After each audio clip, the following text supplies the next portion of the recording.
এবারও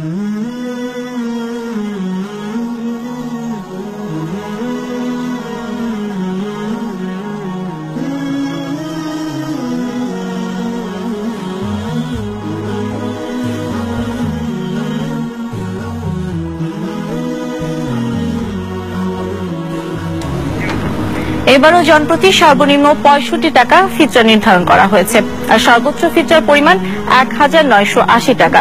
সকালে ইসলামিক ফাউন্ডেশনে জাতীয় ফিতরা নির্ধারণ কমিটির সভায় এই সিদ্ধান্ত হয়। সভায় বলা হয়, ইসলামী শরিয়া মতে আটা, খেজুর, কিশমিশ, পনির, জব সহ বিভিন্ন পণ্যের যে কোনো একটি দিয়ে ফিতরা দেওয়া যায়।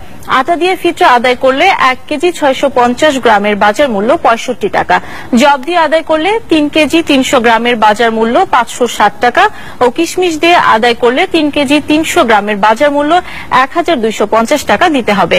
এছাড়া খেজুর দিয়ে আদায় করলে ৩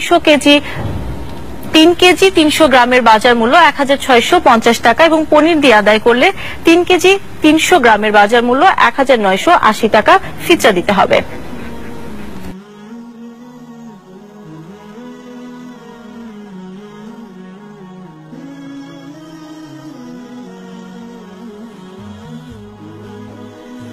এখন ফিতরার পরিমাণ কি? ফিতরার পরিমাণ কি আমাদের দেশে কি প্রচলিত আছে? হ্যাঁ বলেন, কি প্রচলিত আছে? টাকায় চলে এসছে, তার আগে ধরেছে তার আধা সা ধরেছে। টাকা ভুল, আধা সা ভুল, 1 সা দিতে হবে আর খাদ্যদ্রব্য দিতে হবে। দেওবন্দি, বেরেলভি মজহাবপন্থী ভাইদের কাছে কোথায় এসছে দেখেন, এক তো 1 সা থেকে সুন্নত ছেড়ে দিয়ে আধা সা এসছে, আধা সা থেকে আধা সাও দেবো না, এখন টাকা দেবো। টাকা দিতে গিয়ে তখন জানেন কি চালাকি করে, একটা হচ্ছে সরকারি রেট, রেশনের রেট, একটা সরকারি রেট আছে, আর একটা হচ্ছে পাবলিক রেট, মার্কেটে না, রেশন সরকারের কি নির্ধারণ করা আছে, এত টাকার বেশি হবে না কিলো, তো ওই হিসাবে দেবো, আর ওই হিসাবে আবার কিছু কাটা ছেঁড়া করবে, ওকে সাইজ করবে। তাহলে ফিতরা দিতে হবে 1 সা। আচ্ছা, 1 সা, সাটা আবার কোথায় দিতে হবে? বাংলাদেশি না ভারতীয় না ইরাকি? বড় আফসোসের বিষয়, হানাফি ভাইরা, দেওবন্দি হোক আর বেরেলভি হোক, ওরা সা তো সা শব্দটা রেখেছে, কিন্তু সা নিয়েছে কোথাকার? ইরাকি সা, কুফার সা নিতে হবে।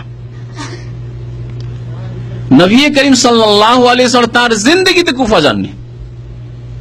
কুফার সা তো দূরের কথা, জীবনে তিনি কুফার সফর করেননি, ইরাকের সফর রাসূলুল্লাহ সাল্লাল্লাহু আলাইহি ওয়াসাল্লাম করেননি। আর বাল্যকালে শাম দেশে সফর করেছে, ব্যবসায়ী সফর হয়তো নবী হওয়ার আগে, কিন্তু কুফার ইরাকের কোন সফর নেই রাসূলুল্লাহ সাল্লাল্লাহু আলাইহি ওয়াসাল্লাম। তাহলে কুফার আর ইরাকের সা কোত্থেকে আসলো? ইমাম আবু হানিফা রাহমাতুল্লাহ জন্ম সেই জন্য এত মুতাবারক। আর নবী করিম সাল্লাল্লাহু আলাইহি ওয়াসাল্লাম যেখানে হিজরত করে আসলেন, লক্ষ লক্ষ সাহাবায়ে কেরামের জন্ম, সেখানে তাদের মত মদিনা মুনাওয়ারা, মদিনার সাদি দিতে হবে না? যেখানকার সা মানে কাঠা, পাত্র, রাসূলুল্লাহ সাল্লাল্লাহু আলাইহি ওয়াসাল্লাম ব্যবহার করেন। সা মানে ওজন নাই। আজকালকার জামানায় ধান, গম, পাট দাঁড়ি পাল্লায় ওজন করা শুরু হয়েছে। আসলে দাঁড়ি পাল্লায় ধান, গম, পাট এসব ওজন করা ছিল না। দেখেছে, খাদ্যদ্রব্য দাঁড়ি পাল্লায় ওজন করা কোন কালেই ছিল না রাসূলুল্লাহ সাল্লাল্লাহু আলাইহি ওয়াসাল্লামের জামানায়। তখন কাঠাতে, আড়িতে, ধামাতে, আড়ি ধামা বুঝেন কি বুঝেন না আপনারা? তারা মহিলারা যে কাঠাতে চাউল মাপ করে আবার হাঁড়িতে দেয় পাক শাকের জন্য।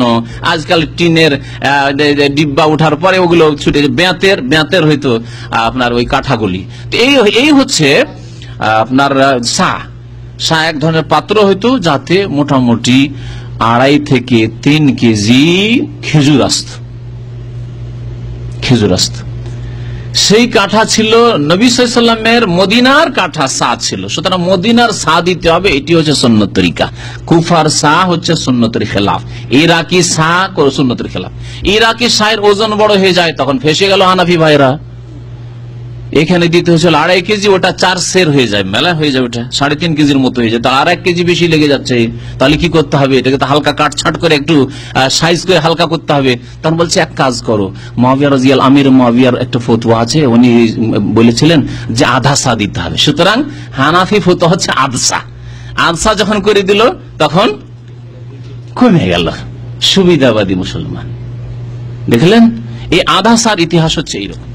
আবু সাইদ খুদরি রাদিয়াল্লাহু তাআলা আনহুর হাদিস শোনায় আবার ফরজ রাসূলুল্লাহ সাল্লাল্লাহু আলাইহি ওয়াসাল্লাম সাদাকাতুল ফিত্র, সাদকা ফিত্র রাসূলুল্লাহ ফরজ করেছে সা মিন সা, সা মিন সা, প্রত্যেক হাদিসে সা কাঠাতে দিতে হবে, তার টাকার কথা নয়। তারপরে কেউ বলতে পারে যে টাকার কথা নাই, তো আমরা ওই ওজনের ওই দাম দিয়ে দিলাম। রাসূলুল্লাহ সাল্লাল্লাহু আলাইহি ওয়াসাল্লামের জামানায় দুটি জাতি ছিল সাহাবায়ে কিরামদের মধ্যে, এক জাতি মুহাজিরিন যারা সকলেই ব্যবসায়, তাদের জমি জায়গা কিছুই ছিল না, খেজুর বাগানও ছিল না, আর আরেক জাতি হচ্ছে আনসার, মুহাজির আনসার। আনসাররা যদিও চাষাবাদ করতেন তারা, কিন্তু মুহাজিররা তাদের পেশাই ছিল ব্যবসা, তাদের কাছে টাকা ছিল, স্বর্ণ ছিল, চাঁদি ছিল, দিরহাম দিনার ছিল। তবুও নবী করিম সাল্লাল্লাহু আলাইহি ওয়াসাল্লাম কোন একজন সাহাবীকে অনুমতি দেননি যে তুমি দিরহাম দিনার দিয়ে, স্বর্ণ দিয়ে, চাঁদি দিয়ে বা টাকা দিয়ে তোমরা ফিতরা দাও। সুতরাং দেওয়ার অবস্থা ছিল, টাকা ছিল এবং টাকাই বেশি ছিল মুহাজিরিনদের কাছে। তারপরে যখন প্রমাণ নেই, তার মানে এটি হচ্ছে ইবাদত, ইবাদতের রূপ পরিবর্তন করা জায়েজ নয়, ইবাদতের রূপ পরিবর্তন করা জায়েজ নয়। এরপরে একটা অংশ খাদ্য বস্তু দিয়ে দেব না টাকা দিয়ে দেব, এখানে একটা পার্থক্য আপনারা লক্ষ্য করবেন। রাসূল সাল্লাল্লাহু আলাইহি ওয়াসাল্লাম খাদ্যের কথা বলেছেন, কোন জায়গায় টাকার কথা বলেননি। আমরা আজকে সেটাকে টাকা নির্ধারণ করছি। গতবার বাংলাদেশে ইসলামিক ফাউন্ডেশনের পক্ষ থেকে বলা হলো 100 টাকা করে ফিতরা দিতে হবে, কিন্তু পরবর্তীতে উলামা মাশায়েখ নামে যারা আছে তাদের বিরোধিতার মুখে শেষে বলা হলো নিম্নে ফিতরা দিবে 45 টাকা, আর এবার বলেছে নিম্ন 55 টাকা। খুবই দুঃখজনক। রাষ্ট্রীয়ভাবে যেটা করা হয়, তাহলে ইসলামী অর্থনীতি আসবে কোথায় থেকে? এরপরেও আমরা ফাঁকি দিচ্ছি। প্রত্যেক ব্যক্তি কি আমরা যে ফিতরা দিয়ে থাকি, তারা কি প্রত্যেকেই 40 টাকা কেজি চাউল খেয়ে খায়? না, কেউ 30 টাকা, কেউ 35 টাকা, কেউ 40 টাকা, কেউ 50 টাকা, 60 টাকা ওজনের 60 টাকা দামের চাউলও কেউ খেয়ে থাকে। তাহলে চিন্তা করুন, যে ব্যক্তি 40 টাকা খায় তার ফিতরা কত হবে টাকা অনুযায়ী? 80-100 টাকা। যে ব্যক্তি 50 টাকা কেজি চাউল খায়, চাউলের ভাত খায়, ওর উপরে ফিতরা কত টাকা হবে? 125 টাকা। আমি নির্ধারণ যদি করে দিই যে আমার সমাজের মানুষ, আমার এলাকার মানুষ ফিতরা দিবে 100 টাকা বা 125 টাকা, এখানে দরিদ্রদেরকে বেশি চাপানো হচ্ছে আর ধনী ব্যক্তিদেরকে আবার ফাঁকি দেওয়া হচ্ছে। ফাঁকি দেওয়া না, ধনী ব্যক্তিরা ফাঁকি দিচ্ছে। তার উপরে ফিতরা ফরজ, সে 50 টাকা চাউল খায়, ফিতরা ফরজ হলো 125 টাকা।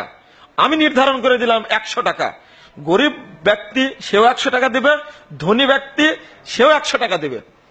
অথচ দরিদ্র ব্যক্তি চাউল সে কিনে খায়, হয়তো গমের আটা খাইছে, সে খায় 35 টাকা কেজি, 35 দুগুণে 70, তার অর্ধেক কত হবে?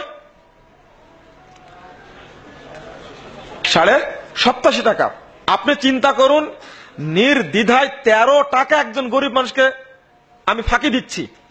আমি 13 টাকা বেশি নিচ্ছি গরিবের কাছ থেকে, ধনী ওই দিক থেকে আবার কম দিচ্ছে 25 টাকা। আরো লক্ষণীয় বিষয়, একজন দরিদ্র ভ্যান চালক, কৃষক মানুষ, সে কিছু বুঝে না, ও জন্ম নিয়ন্ত্রণ বুঝে না, ওর সন্তান, পরিবারের সন্তান ওর সব মিলে 8টা, ধনী ব্যক্তির সন্তান মাত্র 3টা, একটা ছেলে একটা মেয়ে, আর তারা স্বামী স্ত্রী, মোট 4টা, ওর 8টার 4টা। কত দিক থেকে ইসলামী অর্থনীতিকে কোণঠাসা করা হয়েছে তা বলে শেষ করা যাবে না। আরো এই মর্মে আলোচনা আছে, তবে এতটুকু জানতে হবে, ফিতরা আমরা যে যা খাই সে অনুযায়ী ফিতরা দেব। সেই সাথে সাথে আমরা চেষ্টা করব যে পুরো 1 সা ফিতরা দিব, অর্ধ সা নয়। আরো উল্লেখ্য যে আমি ফিতরা দিব মদিনার সা অনুযায়ী, আমার রাসূল মদিনার, কিন্তু ইরাকের সা অনুযায়ী আমি ফিতরা দেব না। এটা লক্ষ্য রাখতে হবে। বাংলাদেশের অধিকাংশ মানুষ ইরাকি সা অনুযায়ী অর্ধ সা ফিতরা দিয়ে থাকে। আমি ফিতরা দেব মদিনার সা অনুযায়ী, ইসলামের সা। আমাদের চতুর্থ পয়েন্ট হচ্ছে যে যাকাতুল ফিতরে আমরা টাকা পয়সা দিতে পারি কি পারি না, মানে ফিতরা হিসাবে টাকা পয়সা দিতে পারি কি পারি না। মনে রাখবেন, জমহুর ওলামা, তার মধ্যে 3 ইমাম, ইমাম মালিক, ইমাম আহমদ বিন হাম্বল, ইমাম শাফি, আরো অন্যান্য ওলামায়ে কেরাম, তারা সকলে মনে করেন যে যাকাতুল ফিতর হিসাবে নাকদাইন অর্থাৎ টাকা ও পয়সা দেওয়া জায়েজ নয়। তাদের অনেকে কথা বলেছেন যে লা ইউজজি, এটা যথেষ্ট হবে না যাকাতুল ফিতরে টাকা পয়সা দেওয়া। তাহলে কি দিতে হবে? খাদ্যদ্রব্য দিতে হবে। ইমাম আহমদ রহমতুল্লাহ আলাইকে জিজ্ঞাসা করা হয়েছিল যারা দিরহাম দিয়ে যাকাতুল ফিতর দিতে চায়, তখন তিনি বলেছিলেন আখাফু আল্লা ইউজজি খেলাফা সুন্নাতে রাসূলুল্লাহ, আমার ভয় হয় যে এটা যথেষ্ট হবে না, কারণ রাসূল সাল্লাল্লাহু আলাইহি ওয়াসাল্লামের এটা সুন্নতের বরখেলাফ। কিন্তু ইমাম আবু হানিফা রহমতুল্লাহ আলাই তিনি মনে করেন যে যাকাতুল ফিতর নাকদাইন টাকা পয়সা বা দিনার দিরহামের মাধ্যমে দিলে আদায় হয়। আর সেই কারণে আমাদের উপমহাদেশের বহু মানুষ এরকমই যাকাতুল ফিতর দিয়ে থাকেন টাকা পয়সা দ্বারা। মনে রাখবেন, অর্থ দ্বারা যাকাতুল ফিতর আদায় করা সুন্নাহ না, সুন্নাহ হচ্ছে খাদ্যদ্রব্য দ্বারা আদায় করা। এই হাদিসের শব্দগুলো যদি দেখা যায়, আল্লাহ রাসূল সাল্লাল্লাহু আলাইহি ওয়াসাল্লাম স্বয়ং 5টি শব্দ নিয়েছেন, 5টি শব্দে খাদ্যদ্রব্য। তাহলে কি বোঝা যায় যে খাদ্য দ্বারা যাকাতুল ফিতর দিতে হবে। সে কারণে ওলামায়ে কেরাম তারপরে এই বিষয়ে গবেষণায় প্রায় ঐক্যমত যে খাদ্যদ্রব্যের যেহেতু উল্লেখ এসেছে, তাই এমনও খাদ্যদ্রব্য যদি কোনো দেশের ও শহরের কোনো লোকের থাকে যেটা এগুলো নয়, অন্য কিছু, যেমন বর্তমান যুগে বিশ্বের বহু দেশের খাদ্য, আসল খাদ্য হচ্ছে চাল, ভাত, তাহলে ওই সময় ওই দেশে ওই দ্রব্য দিয়েও যাকাতুল ফিতর দেওয়া ভালো হবে বা দেওয়া বৈধ হবে। সেই কারণে আমরা এগুলো শব্দের সাথে যদি চাল বলি, তবুও যাকাতুল ফিতরে সেটা দেওয়া বৈধ, তাতে কোনো অসুবিধা নেই। কিন্তু অর্থ করে রাসূল সাল্লাল্লাহু আলাইহি ওয়াসাল্লামের যুগে টাকা পয়সা দিনার দিরহাম থাকা সত্ত্বেও তিনি এ দ্বারা দেন। মনে রাখবেন, সুন্নতকে ফেলে রেখে একটা কিয়াস বা রায় বা ইজতিহাদের উপর আমল করা একজন ভালো মুমিনের পরিচয় না। ফিতরাটা আদায় করতে হবে খাদ্য দ্বারা, এটা অর্থ দিয়ে আদা করা উচিত হবে না। কারণ আল্লাহ নবী আলাইহিস সালাতু ওয়াস সালাম এটা খাদ্য দ্বারা কি করেছেন, নির্দিষ্ট করেছেন। আল্লাহ আবু সাঈদ খুদরি রাদিয়াল্লাহু তাআলা আনহু বলেন যে কুন্না নুখরিজু ফি আহদি রাসূলিল্লাহি সাল্লাল্লাহু আলাইহি ওয়াসাল্লাম ইয়াউমাল ফিতরি সাআম মিন তাআম। ফিতরের এমন ফিতর অর্থাৎ ঈদুল ফিতরের দিন আমরা 100 পরিমাণ খাদ্য দ্বারা আমরা এই যাকাতুল ফিতর আদা করতাম। ওই দিন আমাদের খানা ছিল কি, ওয়াকানা তাআমুনা ইয়াউমাইদ আশ-শাঈর জব, ওয়াজ-জাবিব কিশমিশ, ওয়াল আকিদ পনির, ওয়াত তামার খেজুর। বুখারী শরীফের হাদিস। তাহলে সেই দিনে আবু সাঈদ খুদরি বলছেন রাদিয়াল্লাহু তাআলা আনহু যে আমরা খাদ্য দ্বারা, আল্লাহ নবী খাদ্য নির্দিষ্ট করেছেন, সা যেটা মাপার জিনিস, যেটা কাঠা দিয়ে মাপা যায়, এগুলি খাদ্য। তাহলে জব বলেন, আপনার কিশমিশ বলেন, আর পনির বলেন, খেজুর বলেন, এগুলি মাপার জিনিস এবং সবগুলি খাদ্য। এই জন্য খাদ্য দ্বারাই আদা করতে হবে। টাকা দিয়ে বা পয়সা দিয়ে বা রিয়াল দিয়ে ডলার দিয়ে করলে অধিকাংশ উলামায়ে বলেছেন যে এটা আদা হবে না। কিন্তু এমন যদি একান্ত বুঝেন যে যে গরিবকে আপনি দিবেন তার জন্য এই টাকাটাই হয়তো কিন্তু প্রয়োজন বেশি উপযুক্ত, সেক্ষেত্রে ব্যক্তি বিশেষে কম বেশ হতে পারে। কেউ কেউ যেরকম আল্লামা ইবনে তাইমিয়া রাহমাতুল্লাহ আলাইহি বলেছেন, কিন্তু সঠিক হলো যে আপনাকে খাদ্য দ্বারাই দিতে হবে। কারণ এই খাদ্য আপনি যে কারণ রোজার সম্পর্ক খাদ্যর সঙ্গে, রোজা রাখা এবং ইফতারি করা এটা খাদ্যের সঙ্গে সম্পর্ক। তাহলে আপনি যে এটা আপনার রোজার যে 4 সাবজেক্ট হবে, খাদ্য দিয়েই দিলেই তো হবে। আপনি টাকা যখন পয়সা দিয়ে দিবেন তখন সমস্যা অনেক কিছু দাঁড়াবে। প্রথমত আল্লাহর নবীর সুন্নত আদা হলো না, সাহাবায়ে কেরাম খাদ্য দ্বারাই দিয়েছে, আল্লাহ নবী খাদ্য দ্বারাই দিয়েছে।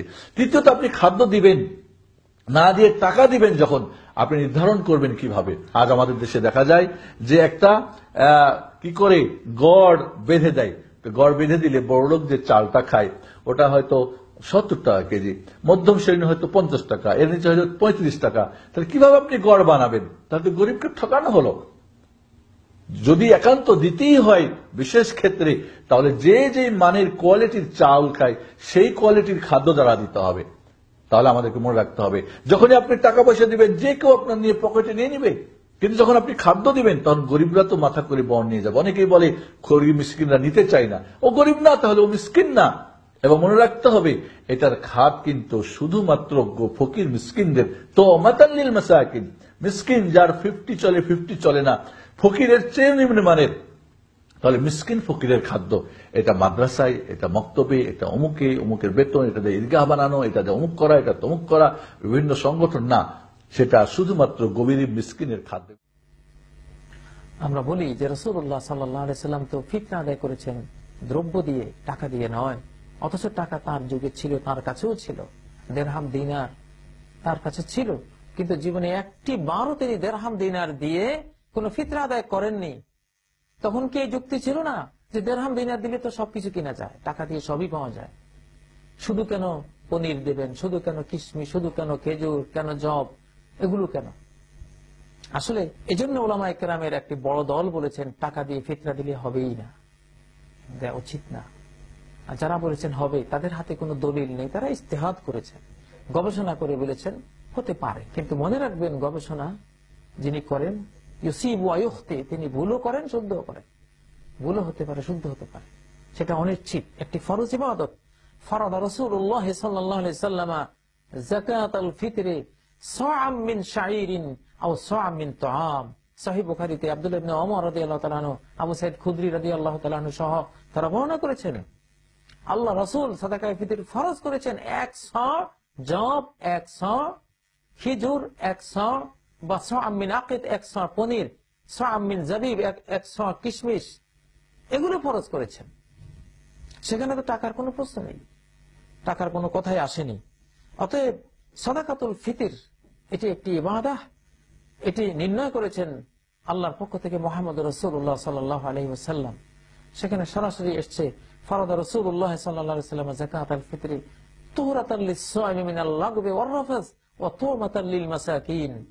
রোজাদারকে বেহুদা কাজ এবং অশ্লীল কাজ যা সে করেছে তা থেকে পবিত্র করার জন্য, মিসকিনদের খাবারের ব্যবস্থা করার জন্য সাদাকাতুল ফিতর ফরজ করা হয়েছে। এটা খাবে সে। টাকা দিয়ে ফিতরা দিবেন না, শস্য দিয়ে দিবেন, যে কোনো মূল্যে। টাকা দিয়ে ফিতরা আদায় হবে না, এটাই চূড়ান্ত। টাকা দিয়ে ফিতরা আদায় হবে না, এটাই চূড়ান্ত। টাকা দিয়ে ফিতরা আদায় হবে না, এটাই চূড়ান্ত। সারা পৃথিবীর মানুষ যদি টাকা দিয়ে ফিতরা আদায় করে, সারা পৃথিবীর মানুষই গুনাহগার, এই কথাই ঠিক। শস্য দিয়ে ফিতরা আদায় করুন, ঈদের দিন করুন, ঈদের একদিন আগে করুন, প্রথম সিয়াম থেকে 15 দিন থেকে 20 দিন দিয়ে এগুলো একটাও চলবে না। ফিতরার ব্যাপারে খুব সতর্ক সাবধান থাকবেন, সামান্যতম পিছপা হবেন না, যেমন ভাবে ইফতারের ব্যাপারে কঠোর হওয়ার জন্য বললাম।